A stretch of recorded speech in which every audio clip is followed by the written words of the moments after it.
Bueno, bideo honetan ikusi ditugu gatzirutarrak eta aurreko 3 bideoetan ikusi dugu zelan formulatik izenatzen diren sistematikoan, estok eta tradizionalean, eta azkenengo honetan ikusiko dugu kontrakoa. Izenak ematen dizkugutenean zelan idatzi bere formula.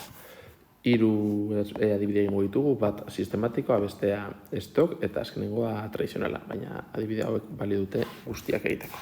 Hasiko gara sistematikoarekin misterio askorik ez daukana. Lehenengo pausua izango da elementuak idaztea. Potasioa, K. Gero naiz eta oxido manganesoaren aurretik agertu, beti atzetik jartzen dugu oxigenoa. Oxigenoa eta manganatoa dator manganesotik, beraz, MN. Orain pentsatu barritugu zeintzu diren jarri beharreko azpindizeak. Potasioak ez dauka zera aurretik, beraz, bat izango du azpian, baina ez dugu inoiz idazten. Gero, begiratu behar dugu ea tetraoxido manganatoa zerbait daukan kanpoan, bis, tris, edo horrelakoak. Kasu honetan ez daukanez, izatekotan zerbait jarri beharko genuke hemen, baina ezer ez daukanez, ez dugu ez da parentesia jarri behar. Eta azkenik hemen ikusten dugun tetra, lauri egiten digo aipamen, eta oxidoarekin dago lotuta, beraz. Erantzuna izango liteke KMNO lau. Oraingoaz, bigarrenarekin. Estok eta sistematikoarekin. Hemen bi zati daude. Jarri dugu hau bezalako laguntza bat, ea hemen jarriko dugu. Bi zati ezberdin daude, alde batetik lortu beharko dugu metalaren oxidazio zenbakia eta beste alde batetik ez metalaren oxidazio zenbakia. Eta biak ditugunean gurutzetuko ditugu eta simplifikatuko ditugu. Errazago izango da metalaren oxidazio zenbakia lortzea. Egiten dugu nikel hirusulfito, zergaitik da errazagoa, bakasoetan zuzenean ematen digutelako. Nikela da NI eta plus hiru, hemen agertzen hiru hori izango da hemengo oxidazio zenbakia, goian jarriko duguna. Eta orain sulfito honekin lortu behar dugu ea zein den anioia. Horretarako prozedura hurrengoa da. Itoa txiskia bihurtuko dugu oso. Beraz, sulfito bihurtuko da sulfuroso.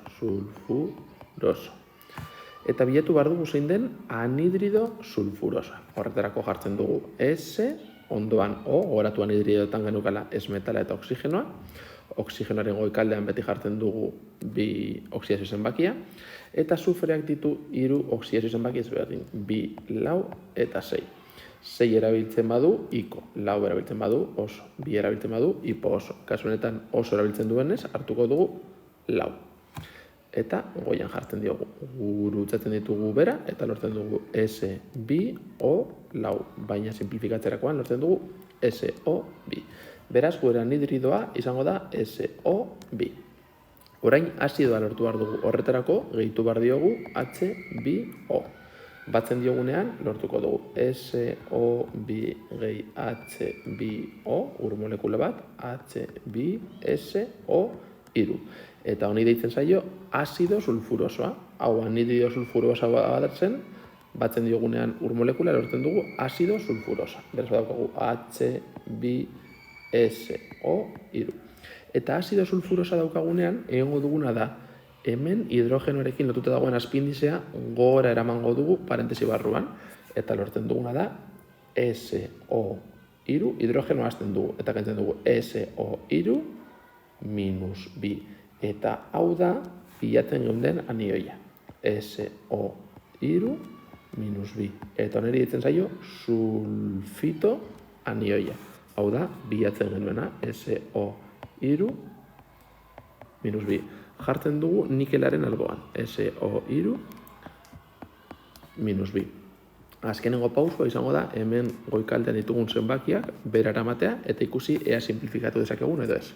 Kasu honetan nikelarekin geratuko litzateke behan bi zenbakia, goratu zenbakiak bera eramaten ditugunean zeinua galtzen dutela, eta SO3 parentesi kanpoan 3 jarriko diogu nikelaren goikaldean zegoena.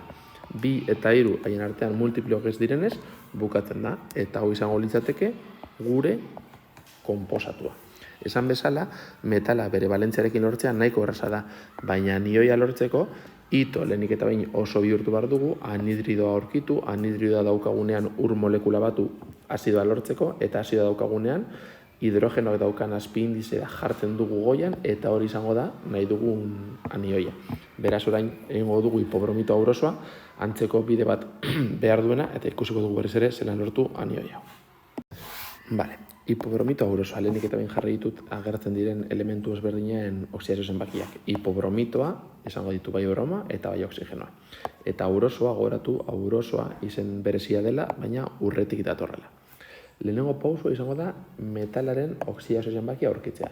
Naiz eta izena aurretik agertu anioia eta ondoren metala, idazterakoan konposatua beti aurretik metala eta ondoren anioia. Beraz daukagu AU urrea. Oso jartzen duenez, bi balentzia ditu, txikienari oso esleitzen diogu eta handienari iko. Kasu honetan oso deitzen denez, urreak erabiliko duen oxidazio zenbakia plus bat izango da. Beraz, metalarekin bukatu dugu. Orain aurkitu behar dugu zein den hipobromito anioia. Horretarako ito bihurtuko dugu oso. Eta lortzen dugu hipobromoso. Orduan bilatu behar dugu zein den anhidrido hipobromoso. Horretarako hipobromosoa. Jartzen dugu bromoa eta alboan oxigenoa. Oxigenoaren gainean beti bi. Jakiteko bromoak zenbaki erabiltzen duen, lau ezberdin ditu, hipo oso agertzen denez txikien erabili beharko du, beraz, plus bat erabiliko du. Gurutzatzen ditugunean, lortzen duguna da BR2O. Hau ezin daiteke simplifikatu, beraz, orain egin behar dioguna da, batu behar diogu ur molekula bat. Eta lortzen duguna da H2, BR2O2. Eta hau bai simplifikatu daiteke azpiindize guztiak biren multiploak direlako. Eta lortzen dugu HBRO. Hau anhidrido hipobromosoa bada, hau izango da azido hipobromosoa. Hurrengo pausua da hidrogenoa kentzea eta hidrogenoak daukan azpiindizea hemen goian jartzea. Hidrogenoaren azpiindizea kasu honetan bat denez, geratuko zaigun anioia izango da BRO eta kanpoan minus bat. Hau izango da orduan hipobromitoa. Hau da anhidrido hipobromosoa, azido hipobromosoa, hipobromitoa. Lortu dugunean ja hipobromitoa eta horretik metala lortu dugunez, orain falta zaigun azkenengo pausua da, hemen agertzen den hirugarrena. Gurutzatu eta lortu. Horretarako. AU plus bat. Jarriko dut hemen jakiteko gauza ezberdinak direla. AU plus bat. Eta bestetik badaukagu BRO kanpoan minus bat. Egin behar duguna da goien dauden zenbakiak bera eraman, kasu honetan bat eta bat direnez ez dugu ezer idatzi behar, beraz lortzen dugun konposatua izango da AU, BRO, parentesirik gabe. Eta hau ditzen da hipobromito auroso.